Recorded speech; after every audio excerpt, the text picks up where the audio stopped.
In recent days, Tucker Carlson has presented the real events that occurred on January 6th of 2021 in and around the Capitol building, which, of course, completely debunks the whole grandiose performance of lies acted out by everyone in the media, the Democrats, and sadly far too many supposed Republicans. The deadly insurrection carried out by those damn Trump supporters was nothing more than, as I've been saying for years now, a rowdy tour of the Capitol, and paled in comparison to even the smallest in-scale BLM or Antifa protest, which always turned into a riot that, if we're being honest, was most often nothing more than an opportunity to sack stores and get free shit. The deadly insurrection claim was and is being used to target civilians and subject them to draconian punishment when even the harshest penalties they actually deserve for their actions on January 6th was a small fine or community service, and maybe a slap on the wrist for taking too many of the Capitol brochures, the ones meant for the daily average tourists. In true Joseph Stalin or Chinese Communist Party fashion, Biden's DOJ says over 1,000 people have been enslaved or taken prisoner for the insurrection. Most of them were charged with entering or remaining in a restricted federal building. More than 300 were charged with assaulting, resisting, or impeding officers or employees. More than 100 were charged with using a deadly or dangerous weapon or causing serious bodily injury to a police officer. The federal authorities are really hoping that these draconian punishments serve as a warning and deterrent against any further demonstrations or protests in favor of President Trump. The insurrection narrative is being used to brand other dissenting citizens as domestic terrorists or violent white nationalists and target them. Obviously, the goal is to outlaw political opposition, of course, and frankly, it's working very, very well so far. The insurrection claim was, is, and will be used to target President Trump. They will place impediments to Trump's campaign for 2024 and hope they can end it. All through the campaign and during the debates, the narrative will be used to force Trump on the defense. The narrative will be used to possibly indict Trump in the hopes that voters are turned off by the drama. If and when Trump wins again in 2024, they will use the narrative as an excuse to try and limit his power and authority as president. If the Democrats retake the House in 2024, not likely, but there could be another January 6th probe that could hang like a sword over the second Trump presidency. Yes, these people are that fucking stupid, and sadly, so are their historically stupid voters. As predicted, the Biden presidency has been a total catastrophe, and the Democrats damn well know it. The misgovernance of Drooling Joe's handlers has caused an uncontrollable influx of illegal aliens, record-breaking inflation, a fragile economy to say the least, an insane crime wave, and unprecedented violations of seemingly inviolable norms in conduct and practice. Globally, Biden has weakened the U.S. due to his, again, catastrophic withdrawal from Afghanistan. The current proxy war in Ukraine continues to rage on. After all, we must defend D.C.'s laundromat, as Biden has dispatched over $111 billion with the approval of both Republicans and Democrats. Exploiting voters' fears by peddling the insurrection narrative and claiming Trump will be a dictator is the only way the Democrats can secure votes. If the insurrection is debunked, they really have nothing. So this is really why the Democrats and establishment Republicans are demanding that Carlson be prevented from airing further episodes on the January 6th footage, and that Carlson, of course, be sacked.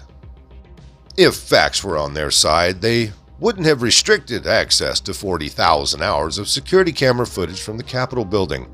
If facts were on their side, footage of Officer Sicknick being bludgeoned to death by Trump supporters and the QAnon shaman being violent would have been played on every mainstream news channel every day, morning, noon, and night for weeks on end. Biden's DOJ claims that about 140 police officers were assaulted that day. If that were true, footage of Trump supporters beating up police officers would have been made public, right? The footage would have also been used during the January 6th show trial, right? If facts were on their side, those demanding Tucker's firing would have appeared on his program and demonstrated how his claims are incorrect, right? But nothing of that kind has occurred. Since they can't really counter Tucker with any sort of facts, they want to silence him so that their disinformation campaign is unconditionally believed. Tucker is clearly their number one target right now. Conveniently, a series of private text messages, allegedly from Carlson, was released by Dominion Voting Machines, aka George Soros, as part of their $1.6 billion bullshit lawsuit against Fox News. In a text message on January 4th, 2021, Carlson allegedly expressed an intense dislike for President Trump and claimed to be, quote, close to being able to ignore Trump most nights, unquote. Carlson allegedly made disparaging claims about the Trump presidency overall. But hold on a second, because in another text exchange, which you most likely haven't heard about, and that of course is very much on purpose, Carlson allegedly agreed with Trump that there was, let's say, shenanigans in the 2020 elections, but added Trump and the lawyers who allied themselves with him, Lin Wood and Sidney Powell, had, quote, discredited their own case. So, what do we make of these texts? Is this a case of dual standards? Well, not exactly. So, unlike Sean Hannity or Rush Limbaugh or many others, Carlson has never claimed to be a personal fan of Donald Trump. Carlson has on various occasions branded Trump as a buffoon and even vulgar, and has been critical of the Trump presidency on various occasions. So his anti-Trump tweets they're not some super surprise, at least not to me. Now, at the same damn time, Carlson is undoubtedly a supporter of the causes that Trump stands for. These two things can coexist. He has openly acknowledged that Trump's questions challenging the purpose of NATO after the Cold War opened his eyes. There are many such Trump supporters out there who don't always support Trump's statements or humor, but support the MAGA agenda and the fact that Trump is a rare Republican who gives it as good as he gets it, or better. So what about Carlson's text on Trump's lawyers had, quote, discredited their own case? On November 19th of 2020, Carlson grilled Sidney Powell regarding her claims on his show, and by November 22nd of 2020, the Trump team had cut ties with Powell. Beyond the specifics of the text, we must understand that text messages or chats are informal and cannot always be regarded as personal verdicts about any issue. People often vent out with friends via text message or chat. It could also be exaggerations and jest or visceral reactions emanating from frustration or anger. I know I do. Also, keep in mind that at the time, face-to-face interactions were rare due to COVID fears, so texts were used for communications that, under normal circumstances, would have taken place in office hallways, on the set, or in personal offices. These casual interactions would have left no discoverable traces for the lawyers to get their damn hands on. The goal behind the amplification of these texts is to give the impression that Carlson is a con man who doesn't really believe the claims he's making on his show, that he's just doing it for ratings or financial gain or political clout. But I just can't help but thinking if fame, financial gain, or clout were all that Carlson cared for, he is smart enough to know that claiming to be liberal and defending the Democrat groupthink is much safer and much more lucrative. But instead, he is challenging the groupthink, for which he has become a target. So it would not be wrong to assume at all that various government agencies right now are scouring through Carlson's past. Perhaps they will scrutinize Carlson's financial record and find some improprieties. Perhaps his personal behavior is examined. If he has lost his temper with a colleague, or if he has told a, let's say, slightly off-colored joke to a female colleague, it will be made public. They could claim any and or all variations of bigotry. Perhaps they'll find a jealous former colleague or a disgruntled former subordinate who not only sings but composes for the right price. The goal will be to force Carlson out. Sound familiar? Sound like a Orange Man Bad scenario? does to me. Because they did successfully manage to force Bill O'Reilly and Eric Bolin from Fox News. They tried and almost got Hannity, but they failed. They damn sure tried it before with Carlson, but they failed, and they no doubt will try it again. This once again is a reminder of how far this nation has moved from what the Founding Fathers had envisioned.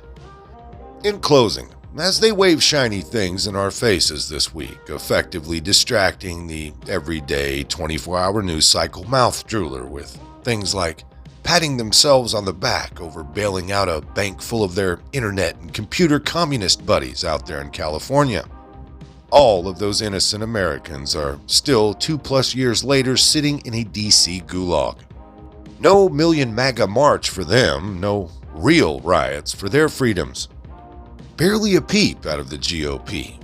So as we argue over the next presidential hopeful, and believe me, I mean hopeful or doubtful if something isn't done about mail-in voting, the establishment, including every one of your favorite Republicans, are effectively doing jack shit about this disgusting CCP-style attack on our neighbors, our co-workers, our family, and our friends. Sorry, I'd just like to keep things in full perspective around here. Most of this came by way of the American Thinker. If you liked it, hit that like button. Subscribe if you haven't. Leave a comment down below. There's a PayPal link in the description box, so please put $1 in the bucket on the way out the door. I'd like to thank everyone for all your donations. They're much needed and much appreciated. Now, with all that being said, we'll see you next time. Come on, move. Move. Easy, easy.